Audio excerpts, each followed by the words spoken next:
វីដេអូនេះខ្ញុំនឹងបង្ហាញបងប្អូនទាំងអស់គ្នាពីរបៀបដាក់លេខទូរស័ព្ទថ្មីនៅក្នុង account Instagram របស់យើង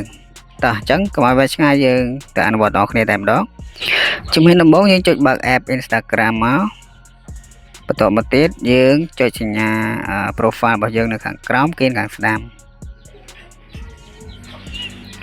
បន្ទាប់មកទៀតយើងចុចសញ្ញាត្រេក3នៅខាងលើគៀនខាងស្ដាំហើយយើងចុចទៅលើផ្ទាំងមួយដែលមានឈ្មោះថា account center ចុចលើផ្ទាំងហ្នឹងមកបន្ទាប់មកទៀតយើងចុចទៅលើព័ត៌មានលម្អិតកម្រងព័ត៌មានផ្ទាល់ខ្លួនបន្ទាប់មកយើងចុចកន្លែងព័ត៌មានទំនាក់ទំនងអញ្ចឹងមកដល់កន្លែងនេះដើម្បីដាក់លេខថ្មីបញ្ចូលបានគឺយើងចុចកន្លែងបញ្ចូលទំនាក់ទំនងថ្មីមកហើយយើងយកបញ្ចូលលេខទូរស័ព្ទវាស្តៀងទៅនឹង Facebook ដែរទេដោយសារតែ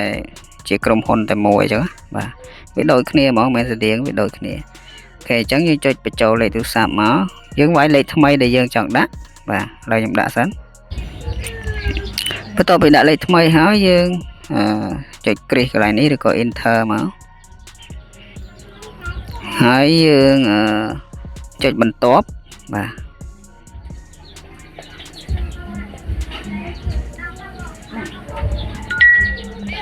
អូខេអញ្ចឹងបន្ទាប់មកទៀតវានឹងផ្ញើលេខកូដ OTP 6ខ្ទង់មកកាន់ WhatsApp ឬក៏សារ SMS របស់យើងអញ្ចឹងខ្ញុំបានទទួលហើយបាទនេះគឺជាលេខកូដផ្ទៀងផ្ទាត់6ខ្ទង់អញ្ចឹងខ្ញុំយកលេខហ្នឹងយកមកបំពេញនៅកន្លែងបញ្ចូលកូដតែម្ដងបាទ729 177អ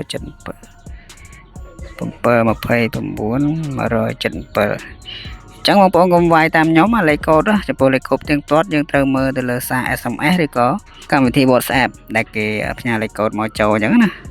ហេបន្ទាប់ពីវាយលេខកូដផ្ទៀងផ្ទាត់ហើយចុចសញ្ញាគ្រីសកន្លែងនេះហើយបាទយើងចុចបន្ទាប់